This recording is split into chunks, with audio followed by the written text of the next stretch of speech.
নমস্কাৰ মোৰ এটা সপোন আছে এই ইউটিউব চেনেলটো গ্ৰন্থৰ প্ৰচাৰ আৰু প্ৰসাৰৰ বাবে সৃষ্টি কৰা হৈছে আপোনালোকৰ পৰা সহায় সহযোগিতা কামনা কৰিছো কিছুমান যন্ত্ৰণা থাকে যাক বহন কৰিও জীয়াই থাকিব পাৰি যদিও সি শূন্য কৰি পেলাই ভিতৰখন তথাপি মানুহ জীয়াই থাকে জীৱনৰ নিজস্ব উদ্যমত মনৰ শক্তিত উপন্যাস জগতত ৰীতা চৌধুৰীৰ নাম উল্লেখনীয় নৱপ্ৰজন্মকে ধৰি বহু ডেকা বুঢ়াৰ মাজতো জনপ্ৰিয় তেওঁ কলম হৈছে কোনো লেখকৰ বাবে বন্দুক সম যেনেদৰে বন্দুকৰ গুলিয়ে কোনো ব্যক্তিৰ বুকু চিৰাচিৰি কৰি দিব পাৰে ঠিক তেনেদৰে এটা কলমে কোনো ব্যক্তিক গৰিবও পাৰে নাইবা ধ্বংস কৰি নিবও পাৰে ৰীতা চৌধুৰীৰ দ্বাৰা ৰচিত পপিয়া তৰাৰ সাধুটো সন্নিৱিষ্ট হৈছে এনে এক সজীৱ কাহিনী সৰুৰ পৰা সাহিত্যৰ প্ৰতি থকা টান বা সাংবাদিকতাৰ ক্ষেত্ৰৰ প্ৰতি শ্ৰদ্ধাক টেটু চেপি কৰা হত্যা উল্লেখ আছে পপিয়া তৰাৰ সাধু উপন্যাসখনত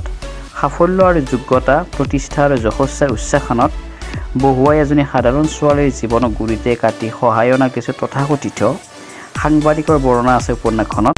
গাঁৱৰ সৰলতাৰ পৰা ওলাই আহি গ্লেমাৰৰ পৃথিৱীত খোজ দি নিজস্ব পৰিচয় হেৰুৱাই পেলোৱা জেউতিৰ কথাৰে লিখা হৈছে পপিয়া তৰাৰ সাধু উপন্যাসখন আজিৰ পৰা কিছু বছৰ আগতেই লিখা যদিও বৰ্তমান সময়ৰ কিছু তিতা সত্যক উদঙাই দিছে বাহিৰে ৰংচং ভিতৰি কোৱা বাৰ্তাৰ সদৃশ এক পৰিস্থিতিত এখন জীয়া ছবি পঢ়ক দিছে লিখিকাগৰাকীয়ে উজ্জ্বল নক্ষত্ৰৰ মৃত্যু কাহিনী হৈছে পপিয়া তৰাৰ সাধু সাধাৰণতে উপন্যাসখনত এখন পৃথিৱী এটা ঘৃণনীয় টুকুৰা পঢ়ুৱৈৰ ওচৰত দাঙি দিয়া হৈছিল এখন সম্ভ্ৰান্ত বাতৰি কাকত গোষ্ঠীৰ সম্পাদক তথাকথিত এগৰাকী সুদক্ষ লেখকৰ তুচ্ছতাৰ যি মানদণ্ড তাক প্ৰতিফলিত কৰা হৈছে উপন্যাসখনত যিসকলে এতিয়াও তেখেতৰ পপিয়া তৰাৰ সাধু কিতাপখন পঢ়া নাই ডেছক্ৰিপশ্যনত কিতাপখনৰ এমাজন লিংক দিয়া হৈছে আপোনালোকে তাৰ পৰা সংগ্ৰহ কৰিব পাৰিব